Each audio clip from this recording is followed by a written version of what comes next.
Hello, welcome to Brockwell Lane. I hope everybody had a nice Christmas and New Year.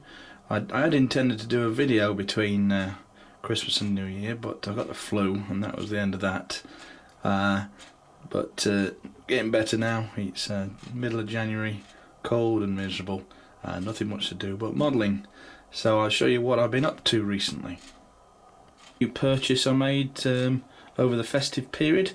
This is one of the new Dapol Class 122 DMU bubble cars. These are currently in the shops at the moment for about £125. This one I bought on eBay for about £65, and there was some reasons for that. One was that it didn't have an interior. It had no seats or anything. It was just plain. You could see the motor through the windows, which I don't know why it was like that, but I decided to build my own seats and section to cover the motor anyway, which was fairly easy. A bit of balsa wood for some seats and a bit of plasticard painted suitably, and you can't really tell from the original Dapol's version, so that's fine. It didn't have any jumper cables or anything, so I had to make those or source them myself. Managed to make do with some Class 37 Bachmann 37 pipes and some screw link couplings I found, and a bit of guitar wire strings to make those, so that's fine.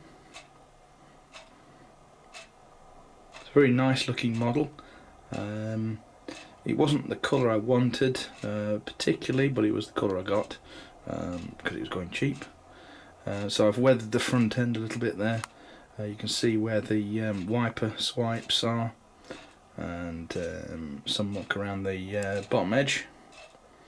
Now it does take a lot of power to move it. I don't know whether that's normal for this or whether this is a particularly, I don't know whether it's a second maybe, but it does go. It runs very well, so that doesn't bother me particularly. So that's a nice addition to the layout, and I can recommend those. They're very good. Fairly new is the 6-wheel brake van Toad from Oxford Rail, which is there, which I picked up from Worley. It contrasts with the normal Toads, slightly smaller. The paint scheme was different to the other makes. They're Bachmann ones, I think. There's a Hornby one at the back end there, so I had to adjust the paint scheme a bit, weather it slightly, did the roof the same colour as the others, and that looks okay now. But the grey was a hell of a different shade to the others. It was very light, and I managed to darken it down a bit. So picked up at Worley from DJ Models stand was this O2. This was a second, and it was only £50. They're well over 100 new. The reason it was a second, I'm not totally sure, to be honest. I had a look at it and it seems fine.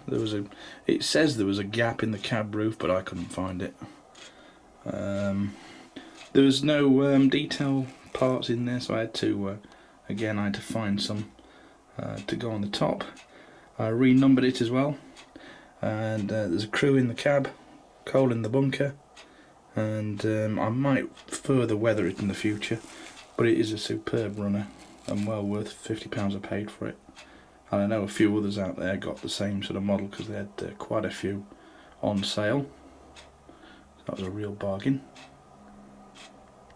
Been doing over Christmas period is weathering these China clay wagons, which are really old ones I've had for a while at my dad's house.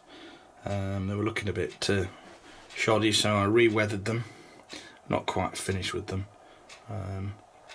They should be done in a few weeks' time. I might repaint the tarpaulin, which is actually I replaced the original Bachmann fabric with I think it's toilet paper actually, built on a frame and then painted blue, glued to the bodies. It's a little bit more scale looking than how they come. Weathering that Hornby cattle wagon, which is one of the new southern region ones, and I've also put Brockwell on the planks there with my gel pen, as I showed you last time how to do, and that's looking good as well. That's about it for now. Thank you very much for watching. Happy modelling, subscribe, comment below, and I'll see you next time. Thank you, bye bye.